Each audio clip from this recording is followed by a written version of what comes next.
എല്ലാവരും നന്നായിട്ടുണ്ട്. ഇത്രയും ഭയങ്കര ഷെയ്ഡുള്ള ക്യാരക്ടർ ആ ഒരു എക്സ്പീരിയൻസ് എങ്ങനെ ഉണ്ടായിരുന്നു? കാരണം ഇത് ഫസ്റ്റ് അല്ലേ ഞാനിങ്ങനെ ചെയ്യണത്. അതൊരു പുതിയ സന്തോഷമുണ്ടായിരുന്നു. ഒരു കഴുകരപ്പുള്ള ഒരു കഴുകരമായിട്ട് സിമിലായിട്ടുള്ള ക്യാരക്ടറാണ് പലരും പറയുന്നുണ്ട്. കണ്ട സമയത്തൊക്കെയാണ് അത് തോന്നിയെങ്കിൽ സന്തോഷം.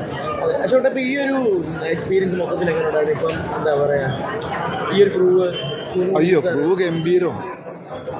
ഞാൻ ചെയ്ത പടങ്ങളുടെ ഒരു ഭയങ്കര ക്രൂസായിരുന്നു എല്ലാവരും. എവരിത്തിങ്. ഇനി കാണാനുള്ള പ്രേക്ഷകരോട് നല്ല സിനിമ കാണാം. ഇത് കണ്ടു കഴിഞ്ഞാൽ നല്ല സിനിമ കണ്ടെന്നുള്ള ഒരു സംതൃപ്തി ഉണ്ടാവും. എല്ലാ മേഖലയും നന്നായിട്ട് വർക്കായിട്ട് കഥാതിരക്കഥ, സംഭാഷണം, ക്യാമറ, ആർട്ടിസ്റ്റുകൾ, പെർഫോമൻസ്, റീ റെക്കോർഡിങ് ഗംഭീരം.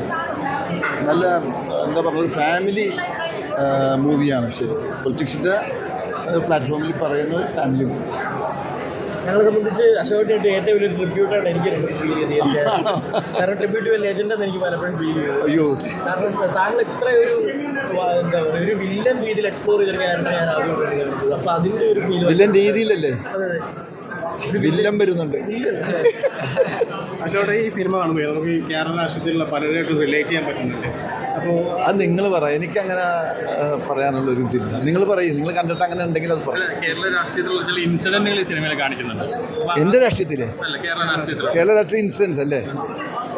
ചിലപ്പോൾ തോന്നാം, കാരണം അത് റൈറ്ററാണല്ലോ അതിൻ്റെ സംഭവം. നമ്മളതിപ്പോൾ ചെയ്യാൻ പറ്റുന്നത് നമ്മൾ ചെയ്യുന്നു. ഈ ക്യാരക്ടർ നേതാവിൻ്റെ റെഫറൻസ് കാര്യങ്ങളൊക്കെ അങ്ങനെ ഇല്ല, അങ്ങനെ ഒന്നും തന്നിട്ടില്ല. എന്നോട് എൻ്റെ ക്യാരക്ടറെ കുറിച്ച് മാത്രമേ പറഞ്ഞുള്ളൂ, ഇൻസിഡൻസും തന്നിട്ടുള്ളൂ. കഥ മൊത്തം എനിക്ക് തന്നിട്ടില്ല.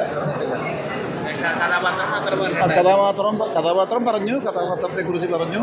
പിന്നെ ഇൻസിഡൻസ് എല്ലാം വളരെ രസമായിട്ട് എനിക്ക് വിശദീകരിച്ച് തന്നു. ഇതിങ്ങനെ ഈ ഒരു ആറ്റിറ്റ്യൂഡിൽ പിടിച്ചാൽ മതി, അതായത് ഞാൻ പിടിച്ചു എന്ന് എനിക്ക് തോന്നണം.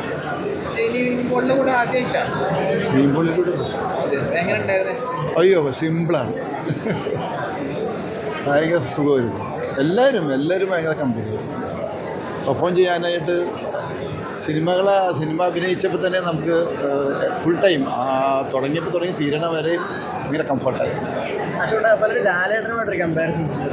ലാലേട്ടൻ ഒരു ഈസിനെസ് നിവിൻപോളിയിൽ കാണുന്നുണ്ടെന്ന് പലരും പറയുന്നത്. നിവിൻപോളി തന്നെയാണ് അതിൽ. വേറെ ആളായിട്ട് കമ്പയർ ചെയ്യേണ്ട കാര്യമില്ല. ഓക്കെ. ഓക്കെ.